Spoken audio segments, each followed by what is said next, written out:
एक छोटे से गांव में रामू नाम का एक गरीब व्यक्ति रहता था। उसके घर में खाने तक की कमी थी। फटी पुराने कपड़े, टूटा हुआ घर और हर दिन मेहनत करने के बाद भी उसे 2 वक्त की रोटी मुश्किल से मिलती थी।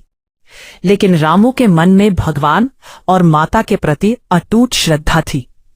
हर सुबह वो स्नान करके ओम नमो भगवते वासुदेवाय मंत्र का जाप करता और माता लक्ष्मी के सामने दीपक जलाता।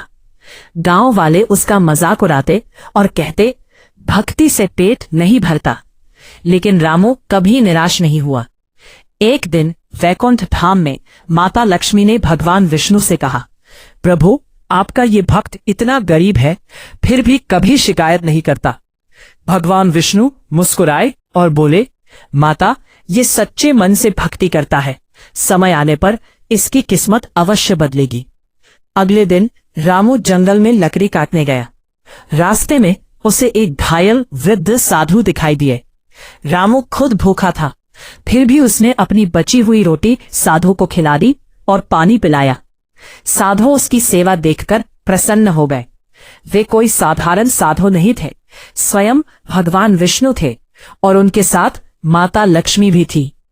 भगवान विष्णु ने अपने वास्तविक रूप में दर्शन दिए।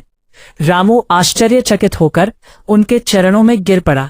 माता लक्ष्मी बोली, जिस मनुष्य के मन में दया, सेवा और सच्ची भक्ति होती है, वह धन और सुख स्वयं चले आते हैं।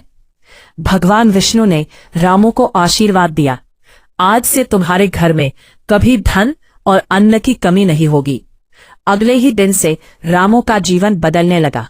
उसकी मेहनत सफल होने लगी, व्यापार बढ़ गया और धीरे धीरे वो गांव का सबसे सम्मानित और समृद्ध व्यक्ति बन गया। लेकिन अमीर बनने के बाद भी रामू ने कभी घमंड नहीं किया। वो रोज भगवान विष्णु और माता लक्ष्मी की पूजा करता और गरीबों की सहायता करता रहा।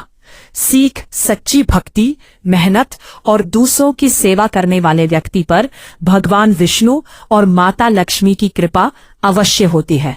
धन केवल मेहनत से नहीं, अच्छे कर्म और दया से भी मिलता है।